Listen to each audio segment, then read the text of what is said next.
that should have the most consolidation? Well, you know, I think consolidation makes the most sense in the sectors where scale helps. So, I mean, it's definitely true in Ron's business. You know, put yourself at the top of the search sites, and you know, it's just a huge advantage. And you bring the technology to bear. It's definitely true in the mall space. I mean, the retailers are scared to death of, you know, having Simon take over the world. And it does give the big mall owners an awful lot of power to dictate who goes in where if they own a very large share of the A quality properties in the U.S. So, you know, a lot of what we've seen does make sense.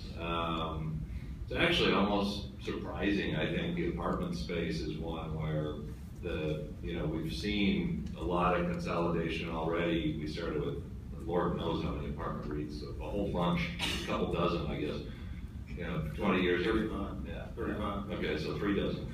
And you know, now we're down to really just, you know, less than a dozen that really matter. But that, you know, if an apartment REIT, if there was such a thing, which I'm not aware of anybody, but if there was an apartment REIT with enough scale to cover its G&A, but they decided just to focus on, you know, let's just say contrarian Sunbelt markets, but they're a great developer and whatnot, I think the market would embrace that and welcome them. Because I don't think there's huge scale benefits, you know, at least not on a comparable basis in the apartment business. I don't think there's huge scale benefits in the industrial business, despite a lot of the talk 10 years ago about how critical it was to be global. I think we've not seen that come to fruition.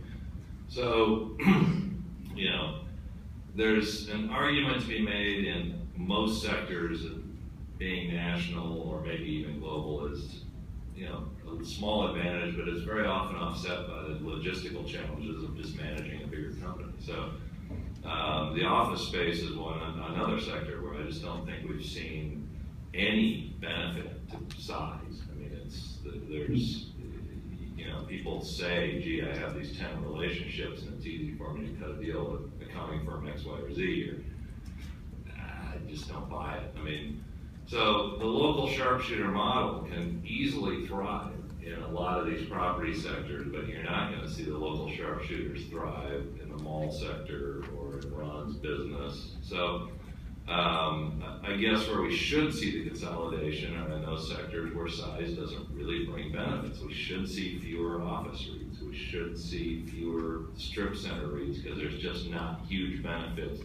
It's nice to have the national tenant relationships, but it's not critical.